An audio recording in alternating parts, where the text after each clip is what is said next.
Welcome to the Supply Chain Tech Podcast with Rombi. In this episode, we speak with Gopal R, the Global Vice President of Supply Chain Practice at Frost Sullivan, a leading global research and consulting firm world-renowned for their market intelligence, insight, and advisory services. Gopal shares with us supply chain transformation trends, the top 5 emerging technologies, and how supply chain and logistics professionals are leveraging these technologies today. Hi, everyone. Welcome to the Rombi Supply Chain Technology Podcast series. In this episode, we have a guest, Gopal, with us, who's from Frost Sullivan. To talk a little bit about Gopal, Gopal has been a supply chain transformation leader, and that's what we're going to be talking to him today. Gopal has had a long career with Frost Sullivan. He has basically handled entire geographies, set up consulting practices from bottom up in places like Malaysia. He's currently in Dubai, and he is, apart from his global consulting expertise in supply chain, logistics, and transportation, he is actually an expert in the EMEA and Southeast Asia market. And by the way, one more thing about Gopal is that I just came to know just before we sat down for this chat that Gopal is also a marathon runner, and he likes to run a marathon in pretty much every geo that he goes to transform supply chain set. Isn't that, Gopal? Yeah, thanks, Prem. Very good morning, good afternoon, good evening. Thank you so much for having me on this session. It's indeed quite exciting how, for instance, COVID-19 has actually transformed us. Although we have social distancing norms, in my view, it has actually brought us all closer with all these digitization and so on. So thanks for the very nice introduction. Yes, indeed, I want to be able to at least do a 10K in all the places that I've traveled for business. I'm getting there. I'm probably at maybe a 20 or 30% mark now. So hopefully we'll get there soon someday. Wonderful, Gopal. And as I think you get fitter and fitter, I think you're also making the supply chains more fitter and fitter. So we would love to talk to you about that today. So welcome again. The topic for today is the top technologies that are powering supply chain transformation. So there are a lot of technologies that are powering supply chain transformation, but there are a few top ones which are actually making the largest change.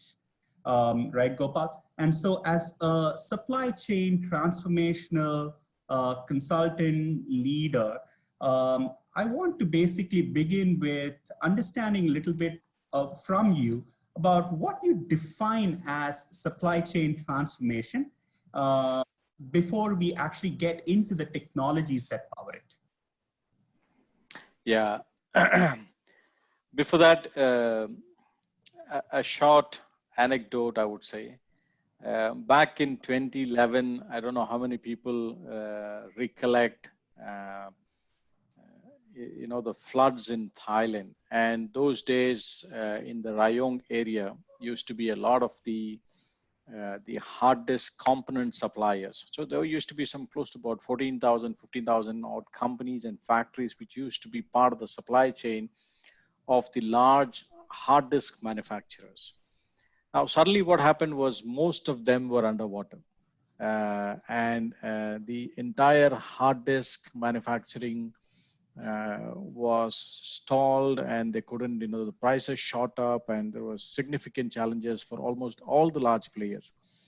So during that time, a little closer to the time, one of the electronics companies was actually keen to look at how they could actually look up alternate suppliers in some other markets, as well as identify logistic service providers who can actually do the job of moving, shifting from the existing supply base in Thailand to some other country, And also, most importantly, is to get better visibility in terms of in terms of their inventories and supplies, because when such disruptions happen, the biggest challenge is that you start losing the visibility and your entire planning and forecasting comes to a standstill, which is what we are experiencing now, or we had experienced in terms of the COVID environment. So we did an exercise where we actually helped the company quickly, transform or change from, the existing supply base to a new supply base. Now that's where, Prem, linking that back to the question in terms of the definition is transformation. So what would you define as supply chain transformation? So transformation is essentially change. So what are you trying to change? Today, if you see, there are a lot of redundant processes. Today, for example, somebody is receiving some goods, or somebody is making a dispatch, or somebody is making a delivery. So somebody is recording it at a warehouse or at a point of sale or at an inventory level, first on a paper. Then that paper is taken to the place where the computers are. Somebody actually just fills it into a spreadsheet or scans it, sends it to another place, which is the headquarters, for example. So there somebody checks it, and further they actually send it across to the data entry people who actually enter it into the system. So this sometimes can actually be a close to about, even sometimes it can take a day or two, firstly.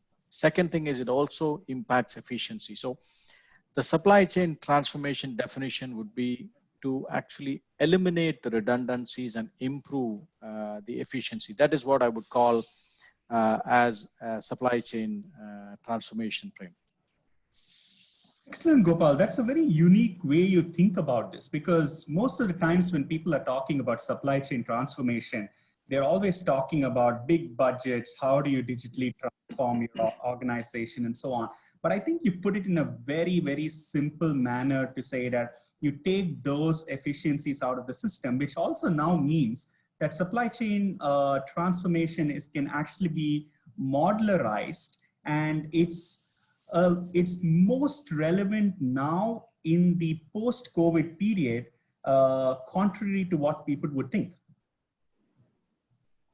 Yeah, certainly. In fact, it is very relevant now.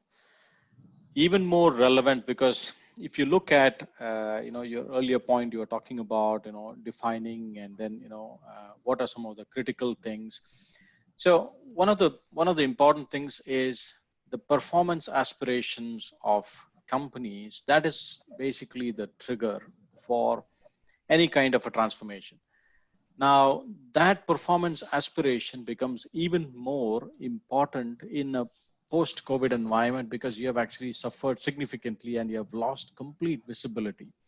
So if you look at, some of the performance aspirations today of companies, not the aspirations part, but today the companies suffering from inventory levels, low forecasting accuracy, flexibility is a challenge, transparency doesn't exist, and also there is a lot of conflicting targets and KPIs and so on and so forth. Now, if you look at the aspirations, what we would sort of define as is people want the supply chain to be demand driven, optimization across different processes, like I was talking about, redundancy minimization, customer focused. At the end of the day, everybody wants things to be aligned towards the customer, and proactive and agile supply chain, which means you can quickly change something and not wait for a week to actually change anything as regards to the process, and most importantly, transparency and visibility,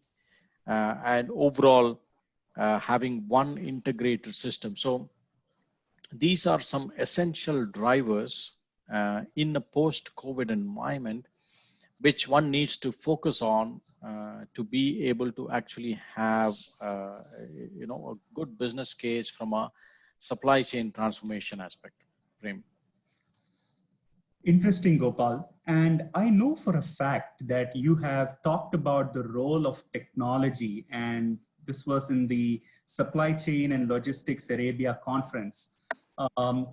Can you tell us what are the top 5 technologies that are really really driving this transformation? And like I began, there are a lot of technologies in the market, but there must be a few that are actually driving the large change, which is enabling customers to do everything that you said, which is begin modularly, look at the places where they need to reduce their efficiencies, or a technology where basically they don't have to invest big or put in a huge amount of dollars, especially in a post-COVID scenario. True. Yeah, in fact, there are a lot of technology, initiatives, or the angle which is actually leading to the transformation. Like the example that I was talking about, historically or even now, logistics industry is traditionally fond of paper, and the digitization. In fact, some days back, when I was talking to an automotive company who was employing a very reputed logistics service provider. I asked them, how do you get your, like at the port of international entry, how do you get back your pre-delivery inspection so you actually know what to do? I said, oh, the service provider at the end of the day checks it and sends it to us in an Excel file. So the Excel reaches somebody, and that somebody forwards it to somebody, and eventually it gets to from the logistics, it goes to the manufacturing and goes to the plant. So the digitization can be even just a simple Excel spreadsheet to a cloud platform. But today, what is happening with the transformation is technology is leading. Is I would say is becoming the equivalent of the word transformation. So it's actually becoming a technology-shaped change, because it is eliminating human error, it is eliminating the process redundancy, and it is actually helping you get better visibility. 3 points, So from that perspective, I would probably, not in any specific order, but some based on a significant level of activity that is currently happening. I would say autonomous is one technology. The other is Internet of Things, as blockchain, then analytics in different forms, as well as cloud. These are 5 technologies which is actually creating a lot of interest and value from a services perspective, from a function perspective, for customers and service providers alike. Prem. Gopal, it's very interesting. You listed 5 technologies: autonomous, IoT, blockchain. You talked about cloud, and you talked about analytics. So these 5 technologies, how, in your words, would you demystify this for any supply chain professional in the world? Because when you talk about these technologies, it sounds very high tech. It sounds like when I'm actually doing a paper process, it's going to take me light years to adopt. So with the way you're talking about supply chain transformation today, which is so rapid, I think what would really help us is if you can demystify this and simplify the understanding of these 5 technologies. Sure. So Prem, firstly, I think these are not very high tech. In fact, yesterday I had an opportunity to meet with one sort of a startup which is playing in the area of artificial intelligence based software as a service. They actually started off trying to be another transport integrator of sorts, but they realized that being a transport integrator or a platform, now there is huge amount of working capital that you need, and the fact that even after doing such high value in terms of the turnover of the business, you eventually end up with 8 or 10% in terms of profitability. And like I said, you need huge amount of working capital, because you have checks from the clients, but you need to pay the day-to-day the transporters and so on, who are single owner truckers, right? So I mean, let me start with that cloud note. So this is an example where they decided that we don't want to go full-fledged as as an integration platform, but they adapted their product to a SaaS environment and brought it to a SaaS model and said, I'm driving a AI-based SaaS model and enabling companies to actually build their transport aggregation platform. And by doing so, they suddenly shifted from a 10% profitability to probably an 80% gross margin kind of a scenario. So this is what is actually helping some of the technology companies. So cloud, and the best thing is you don't have to invest in like an executable software in your system, or like licenses and so on. So you are subscribing within maybe about um, 5 weeks or so. They set up the private cloud for you, which rests somewhere else. You are actually subscribing to them, to those services on a monthly basis. So there is no fixed cost, there is no maintenance. Somebody is taking care of the latest technologies, and so on and so forth. Analytics. So today, for example, you look at people having a lot of fleets of different kinds, whether it is aviation or maritime, or most importantly is the trucking. So today there are a lot of solutions that is coming around, that's being launched around fleet performance analysis. So which means they are in a position to, recently I had a conversation with one such startups, which was actually from India, which was looking at trying to capture metrics from the trucks and telling the fleet owner in advance that if you can service it now, potentially you're going to minimize the downtime of 10 trucks or so on. So which means that you are doing a predictive maintenance in advance, and thereby actually limiting your loss in terms of downtime, as well as any major damages, for example, right? So that's for you on analytics. Blockchain, I think everybody knows why blockchain. Blockchain is essentially trying to replace the smart contracts management, which is basically cutting down the need for the legal intermediaries and so on, and trying to transact in a more safer environment. IoT today, recently we interacted with some companies which are doing smart container movements using IoT. People have come up with, there are different business models that have come up with reusable IoT devices, for example, thereby minimizing even costs, for example. So there is so much of innovation, but predominantly this IoT right now is fitting in the function of mostly the container tracking across geographies and continents and so on, and it is working really well. And autonomous, which is autonomous guided vehicles. Now, not just recently somebody was asking me, so that is AGV is going to be very popular only in markets where the labor cost is high? Not really. Today, probably in terms of the volume and penetration, probably people look at China and India as two large markets. Are these places high on labor cost? No. But the volumes are so significant. Today, where can you find most of the robotic equipment in terms of the warehousing environment?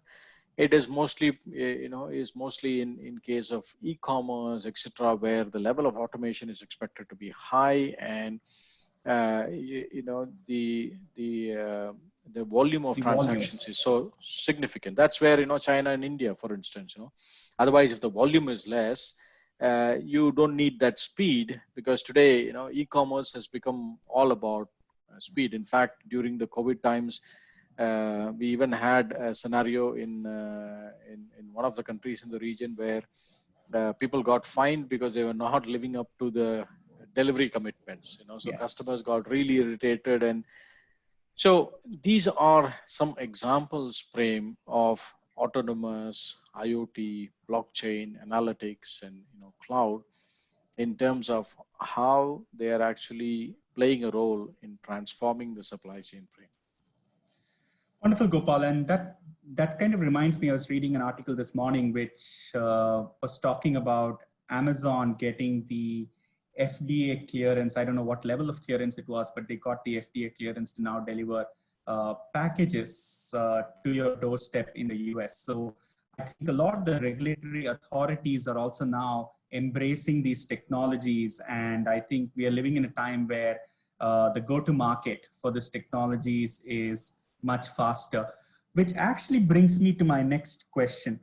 I want to understand from you what the impact of these 5 technologies that you mentioned has actually been so far. Because a lot of these technologies that you talk about are emerging technologies, Gopal, which means that we don't know whether it has impacted at scale yet. So I would like to pick your brain from your experience on what is the level of impact that these technologies have had? Because a lot of companies are talking about pilots. Have companies actually embraced this technology at large scale? And if so, could you give us some examples? Yeah.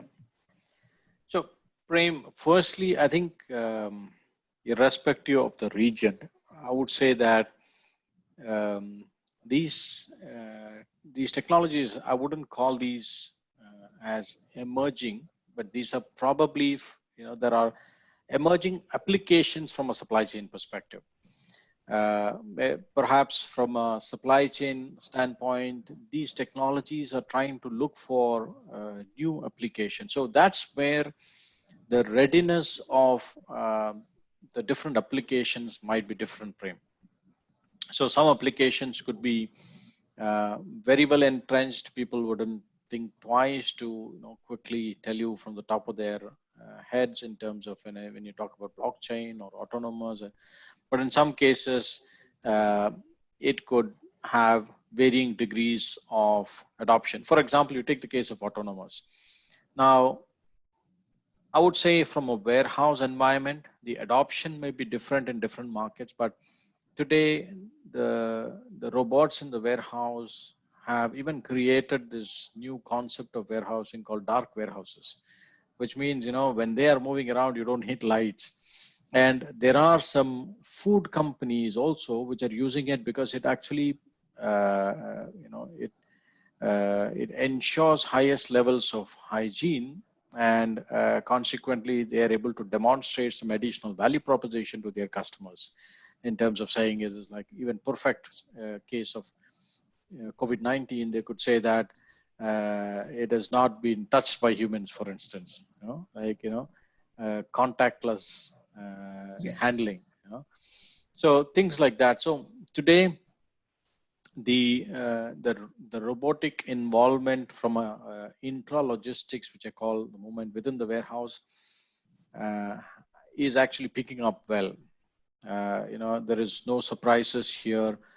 But at the same time, if I were to look at autonomous applications in trucking, right? Now that is still at a pilot stage. For example, when I visited Germany, I saw a link between Frankfurt and Darmstadt, which is about an hour and a half outside of Frankfurt, where they were having a dedicated lane to have autonomous trucks between Frankfurt and Darmstadt, which will replace the trucks on the road. So which means this is more like a scheduled service between the two locations, so which you can book, and there are regular trucks which are actually plying those routes, and these are electric too. So which means on one side of the lane you have a electric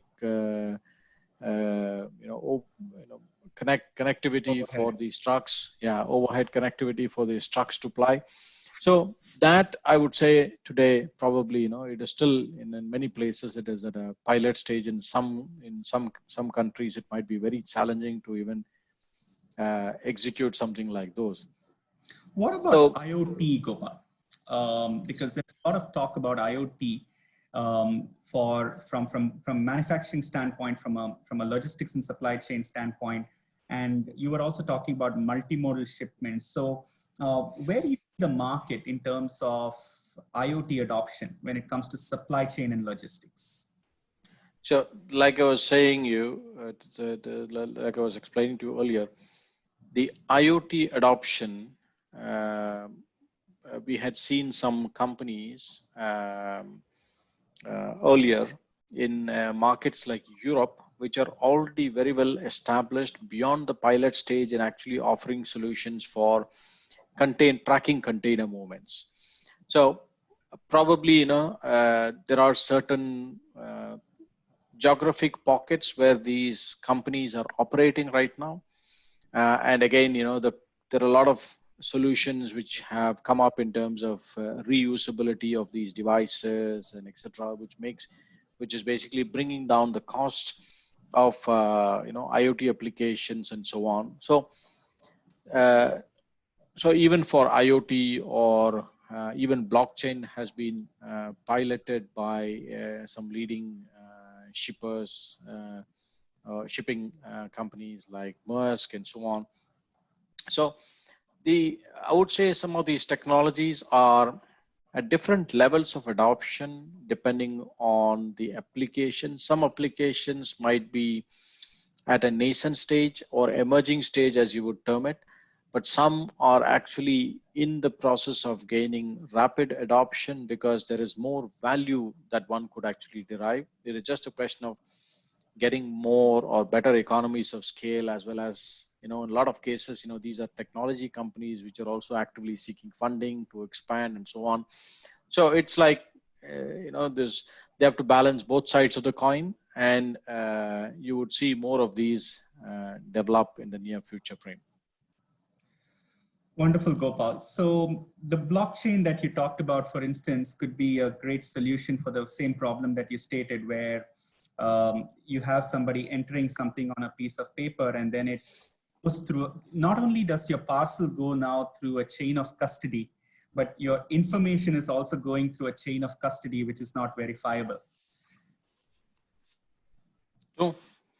So the most important aspect from blockchain perspective is the safe and secure transaction of the documentation or the contracts, and the fact that the respective people can actually deal with it without waiting for somebody else. So it is not a serial process, it's a parallel process. So which means a document could be cleared in 2 seconds or 3 seconds if all the people are working on it at the same time, and not like X plus Y plus Z is equal to, so it greatly reduces transaction time.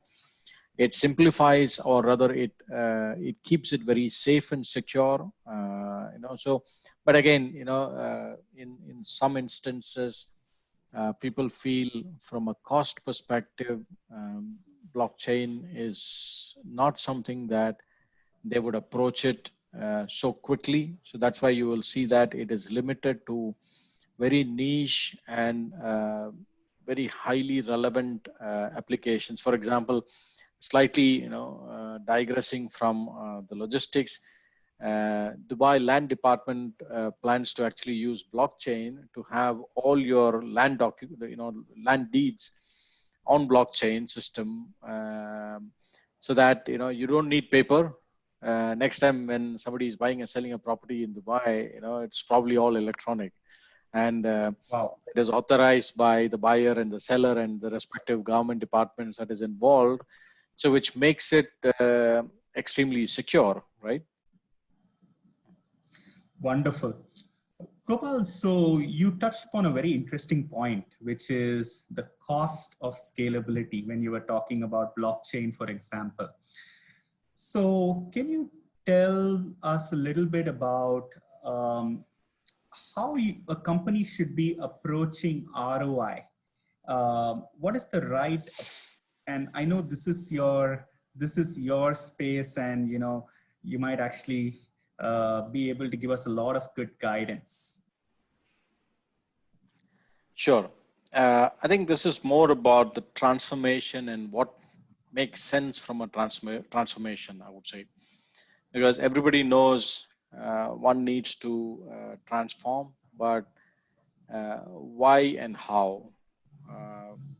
I think that will be the primary question. So why, like I was at the start of the conversation, we spoke about, in terms of the performance aspirations. This means, what do you want to get to? What is your performance aspiration? So that will actually, drive that.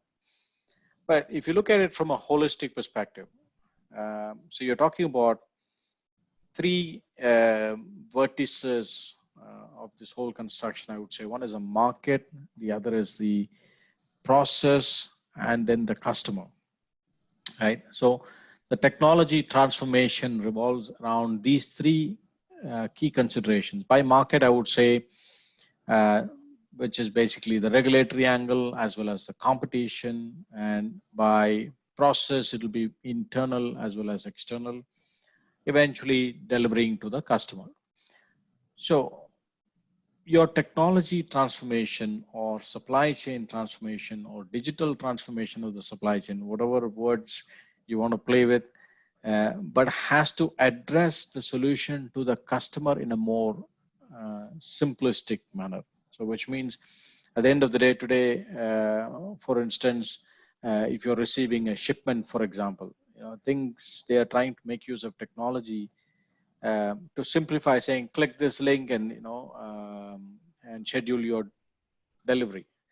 Now, there was one instance where a delivery company sent me a link and said they wanted me to download some specific app and schedule it there. So that is certainly not a simplification or, like I said, the transformation or the change. It doesn't simplify. It is actually creating a further set of complication in that sense. Yeah. Process. So you need to look at these mainly two considerations. There's the market as well as the process, and your technology should eliminate some process, avoid redundancies, make it more efficient. And from a market perspective, look at how you can be better in terms of competition. You can actually more simplistically adhere to, let's say, regulatory processes and policies and so on, and eventually delivering more convenient and cost-effective solution to the customer. Probably people would say delivering value to the customer, but the value, I would want to just split it and say that it should be cost-effective and it should simplify things. Today, if you look at any business today, it is actually going in the direction of trying to make things more simpler. For example, you take a look at the phones, for instance, the smartphones. So what iPhone has or Apple has created is that you can customize it, but we are making it very simple. So same goes for other brands like Samsung or anybody for that matter. They have different models. In fact, they complicate a little bit more, but you keep it simple so that the technology transformation is more effective. At the end of the day, it has to deliver convenience and more efficiency in what you're delivering, and at the end of the day, what I'm receiving as a customer. And the transformation need not always be paid for in full or created in full. Today, there is so many of these cloud-based solutions which are available for you to pick it up on a pay-as-you-go basis or on a monthly subscription basis and so on. So that also gives you the flexibility to change when there is somebody who is bringing in a newer version of the technology. So that's a way. Why would you want to do it? Look at the priorities. How do you want to do it?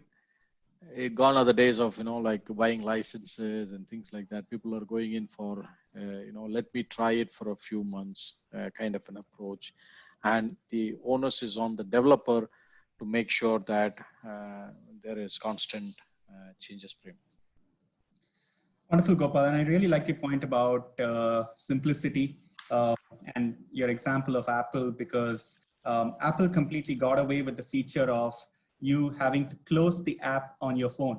So Apple always thought that you don't have to close anything, the system takes care of it by itself.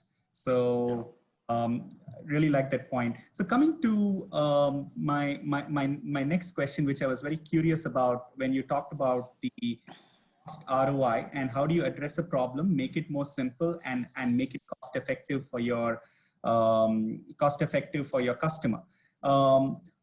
I also want to understand what are the new opportunities this brings, because we are playing in a very competitive space right now post COVID. Very interestingly, you talked about the ambition of being a good, high performing enterprise. However, people are talking about surviving, right? So do you think the survival period is over? Number one. And number two, if the survival period is over and if you come out surviving from the pandemic, what are the new opportunities you should explore using technology as a backbone in your whole supply chain transformation process? Yeah, yeah, certainly the change that we are seeing is more in terms of rebuilding and re-establishing. So it's no longer the survival mode. Perhaps I would say the last 3-4 months have been quite a bit of a survival mode. But I think beginning August, I think you will see more of people building up the curve. So some of the things that I would probably like to cluster my response as for two different segments. One is the logistics service provider. The other is in terms of the manufacturer or a logistics or a supply chain user.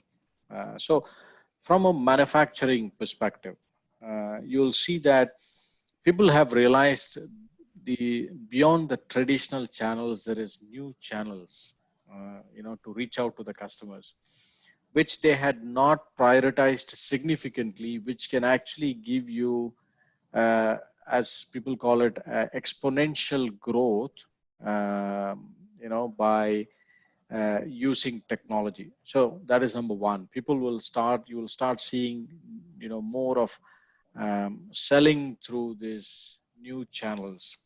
The second thing is in terms of digital transformation. So the pandemic has taught us the relevance of being digitally transformed. Today, for example, Zoom and Teams, these are all not luxuries, but these are essentials for the business, right? Previously, we never realized it was an option. It was not mandatory. Now it is mandatory, right?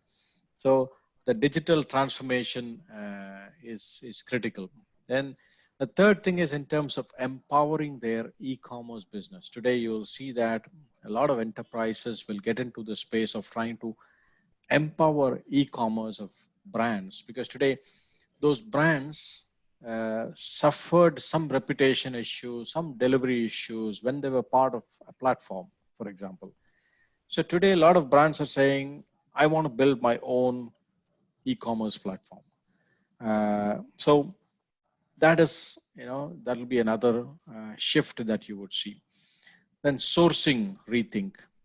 Today, we already seen, when we were making certain presentations a couple months back during the start of the pandemic in terms of how the COVID-19 impacts the entire supply chain and logistics business. One of the things that we realized was in the month of, I think, just in the month of February or March, the inability of some of the European countries not being able to complete their production due to lack of the components from sources like China left gaps to the extent of close to $50 billion in trade for some of the leading economies in a month. So this was because the entire supply chain, if you look at China, they have created they were so significant as part of the entire supply chain. So now you start seeing that people are trying to hedge that risk and diversifying their supply base to other countries. A lot of economies have been very vocal in actually shifting their supply base from places like China to some places in Southeast Asia as well as even India. And there is active discussions that is going on by some of the leading Asian manufacturers in relocating their production to some of these countries. The other most important factor is workplace approach. Today, the entire workplace approach has changed. People are sitting anywhere. You can collaborate quickly at a fraction of a second, and then see each other and get things done. And from a logistics service provider perspective, they've realized that the scalability compared to the traditional model is not like I buy 10 trucks to win over another X% of the business, but they say that I deploy this particular technology to actually make my 3 people 6x in terms of productivity. And logistics service providers are also trying to look at the entire value chain of the customers and not just limited to what they know best and taking it to different customers. So today, for example, if somebody knows electronics logistics, somebody knows food logistics, they used to take that to another food company. They used to take that to another electronics company, which was the traditional model. There, your growth is limited. But today, they go to the same customer and say, what else can I help you with? The customer says, yeah, you do the logistics, but I need somebody to do the repackaging as well as combine the, like freebies for a promotional period. And also, collect my money and so on. So they actually go along the entire product life cycle. Then there are a lot of solutions now. Companies have realized that SMEs are very important because, most economies, small and medium enterprises accounts for at least about 97 to 98% in terms of the number of companies. But you are focused on those 2 or 3% of the companies. Consequently, if those 2 or 3% of the companies falls, then you have a significant challenge. So instead, people look at that 98% and say, how can I actually provide my services to the SMEs at a more cost-effective basis. And finally, from a logistics service provider standpoint, people have always claimed, I have a global network, I have this partner, that partner, across the globe and so on and so forth. But this pandemic actually made them realize that their ties regionally and globally are not so solid. Suddenly they were alone. And that is where I think some of these logistics service providers are, or at least they should be working towards establishing better networks regionally and globally, so that at least when they have a trough period, they get some volumes to sustain their business, which can be to the extent of 20-30% from other markets and so on. So this is would be my final thought in terms of what I feel as the growth opportunities from both logistics service provider standpoint as well as the supply chain perspective from a manufacturing standpoint frame.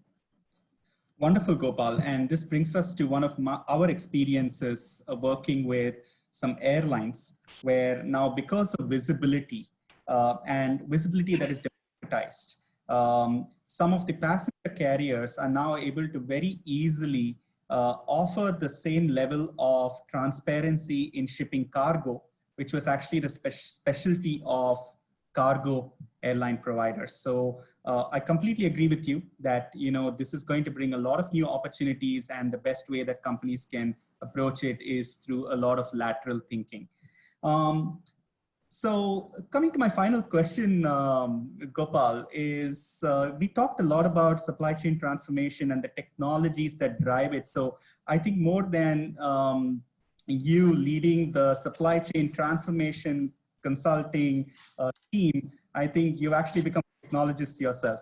But this question is more about, tell me one of your experiences where technology has not solved a problem, or the problem has actually been solved very easily without using technology. Have you experienced anything like that?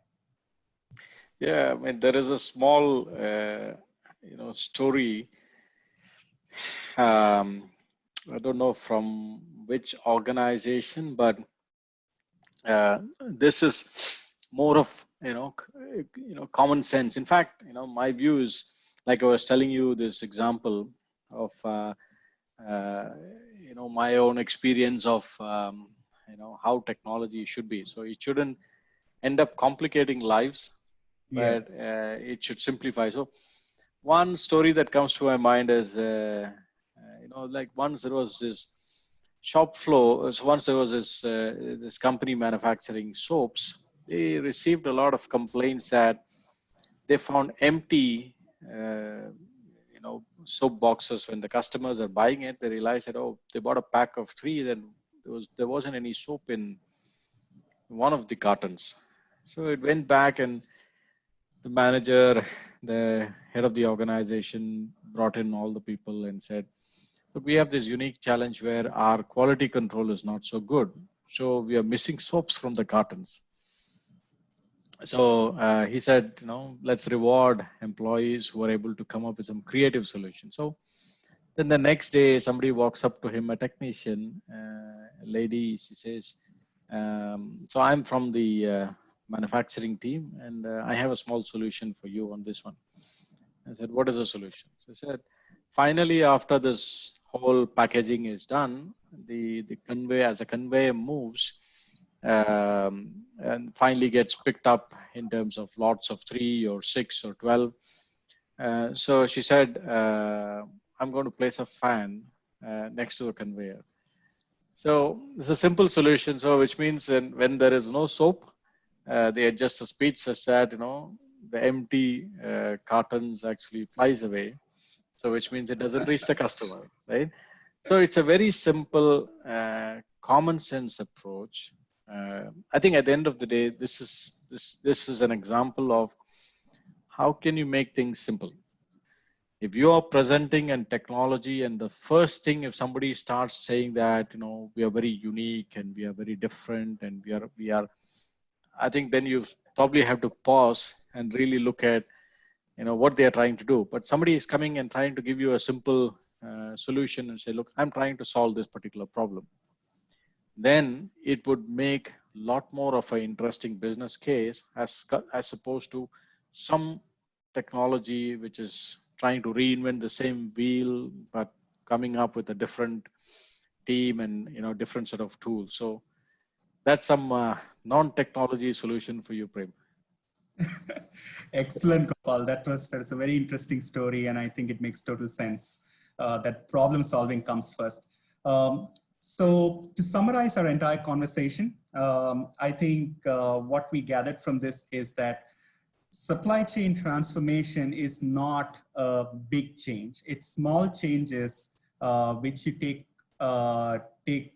on the different inefficiencies and problems that you find in your supply chain. The second takeaway that I really registered from this chat is that there are 5 technologies, which are namely IoT, blockchain, autonomous, analytics, and cloud, which are the drivers of supply chain transformation in a large way. And the third takeaway really for me, which was most interesting, was that when you're actually looking at deploying these technologies, you don't need a whole IT team to come in and do this for you, because a lot of them are actually offering a pay-as-you-go and on-demand model, and you could use it specifically to solve your problem.